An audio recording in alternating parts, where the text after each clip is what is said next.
Well, good evening, class, and we'll be doing a little relaxation session today and talk about the creation myth of Eorzea. Does anyone know about it? Yeah, I've heard people talk about it, but I haven't really paid attention to it. Nope. Well, it has to do with the 12. So let's start then, alright?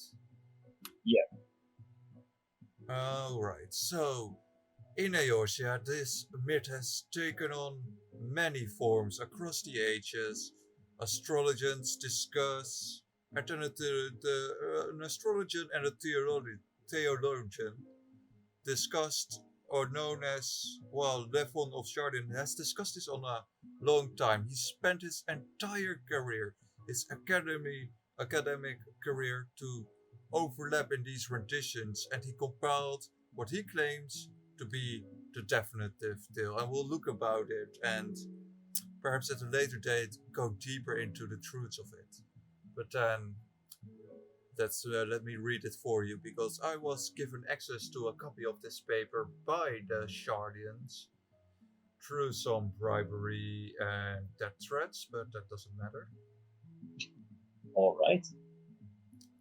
So then, let's start. In the beginning, there was neither light nor darkness, only the whirl, and it was not until Altic emerged, dense in his nakedness, did time take its first step forward. With him, the keeper also carried weight, and with weight were the realms of land and firmament defined. Yet Altic would not be alone over long, for soon from the world did another step forth. Her name was Nymea, and she was but a mewling babe who could do naught but weep. And soon her tears had created a vast lake.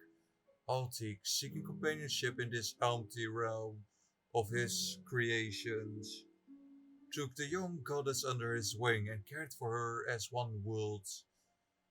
well, as one would a daughter, though we do know they are sisters. As Nymea grew, however, so too did their love for one another until it could no longer be contained, culminating in a twin coupling which resulted in the birth of two holy daughters, Azaima, the sun, and Menfina, the moon, and with their advent was day and night conceived. Also, I have to correct myself, I accidentally called her a sister, but they were a couple. I sometimes get misconcepted with the misconceptions of it, but alright. Now, as it said, this created their daughters, Azaima and Menfina. Does anyone remember what relationships were before we continue? Excuse me. No? No. Well, it doesn't matter. I didn't completely get the question. Could Does you please anyone repeat it? remember what the relationships were of these two? What to? Um, Azaima and Menfina. Weren't they siblings? Yes, and they had both a spouse. Well, I don't remember that exactly anymore, but I do know that Azaima and Methina are siblings. Well, alright, we'll continue then. It's alright, so then we go to the third paragraph of this text, and it says, "So did countless cycles of light and darkness pass before from the world. Once again did another step forward.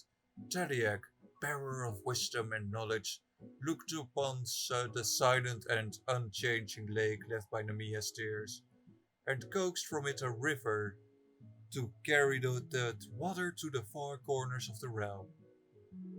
As I am drawn to Tariak's, well, how to put it, sagacity, as it is said, professed her love to the new deity and begat him two daughters, the first being Limlane, who took the water created by her grandmother, and expanded it into the world's seas. The second daughter was lonely Novika, who, wanting for companionship, created her own playmates and thus brought life into the world. It, it was not until life had spread throughout the land and newly created seas that a new god appeared, though whence the others did not know, for for the wall lay dormant. His name was Ocean, the Wanderer, and where he wandered, the towering mountains rise from level plains. With the formation of these spires did cold wind flow from on high, drown to the warm seas and back up again, carrying life that was once reserved for land and water into the skies. And then we'll go to the next one. Those winds did bring love into the heart of Limlane, yet though she longed to be with Ocean, his wanderlust prevented the two from ever being joined over long, and lo did they never beget any children of their own. This was a time of great creation, but also of great chaos. Ocean's mountain rose and fell at his whims. Taliac's rivers flowed hither and thither, and Limlane's seas ever expanded, swallowing entire swaths of land before the gods even knew they were gone. To bring order to this chaos, Namia brought forth a mighty comet from the heavens and gave it life, directing it down to the world that it may destroy the excess her sons and daughters had wrought, while bringing harmony once again to the realms. And for many days and nights was the world calm, the gods content in the order which never reigned supreme. That is until the world woke from its slumber and beckoned forth two final deities, Fire God and his younger sister Hello. It was feared that the untamed and ambitious siblings might once again usher chaos into the world. So too, see that they were properly disciplined, Narmaya quickly made them wards of Ralgard the Destroyer. A builder by nature, Bayergold resented his new stepfather who could teach him only of destruction, shooting instead shooting instead to spend most of his time in the tutelage of Taliak, the scholar bestowed upon his eager student the knowledge he would use to forge the tools and techniques of creation. Though more open to her new father's teachings, Hello too grew restless, longing to test her strength. An opportunity arose when Ocean invited the young goddess on one of his journeys. It was during these travels that Alone's ambition slowly transformed into a lust for battle. While on the road, she will challenge every creature she met, honing her skills and methodically devising new techniques for killing. When Novika, Mother of Life, learned of Alone's wanton destruction of her creation, she was angered beyond words and swore revenge. But the Fury ignored the matron's challenges, widening the rifts between the two. Ocean, feeling responsible for this rift, devised a plan to calm Novika. From, with, from, with, from within the mountains of his creation, Ocean summoned a fount of magma which spewed forth onto the land. Upon cooling, the magma took the form of the 12th and final god, the dual spotted Naltal. With Naltal, Ocean had provided a god to oversee the souls of those who meet their deaths and provide them with peace in the afterlife. Satisfied that her creatures would no longer wander the void aimlessly, Novika agreed to a truce with Alone, and with the advent of the 12th and final god was the pension complete, but before they could call an end to their toll, they first required a realm in which they could reside and watch over their myriad creation. To this end, they created the seven heavens, and to there did they finally retreat. bequeathing rule over Eorzea to mankind. And that is the myth of creation. Now, there are several issues with it in a way. For example, how the people are created and the races itself, but also the gods. It speaks in contrast to certain things we learned in the past, and it is filled with misconceptions as well. Does anyone understand what I mean with this? Not entirely. No? Then what do you understand from it?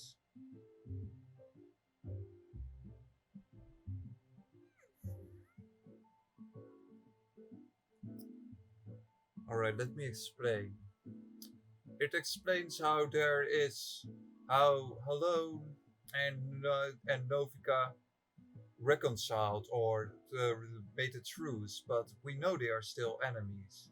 So that isn't right, and it's basically goes against what we know for a fact is true. They are still enemies. They never reconciled, and here it says they did. Another part is that how to put this, we are told that that Fire God and Halone were born from Ralgar, but here it says they are his step parents, and while we don't know which one is true, it creates a question of how much of this myth is actually true in facts and not. It has holes in it, and we can't confirm if they are because of the misconceptions made by people earlier, or if the scholar Lefon of Shardian was biased in certain ways. As we know, the Shardians do have tendencies to think arrogantly of themselves. But That overall, many people believe this to be the truth. So, Kane and me, we also, and I have to admit, are extremely biased against this one because we believe in something very different and were raised in another way of the creation myth, which we told earlier. would be regards at all. Now, next up, we will go about the hells and heavens, but we'll do that at a later date Yeah, because we need to do a little bit of a field trip for it as well. nice. So, class dismissed.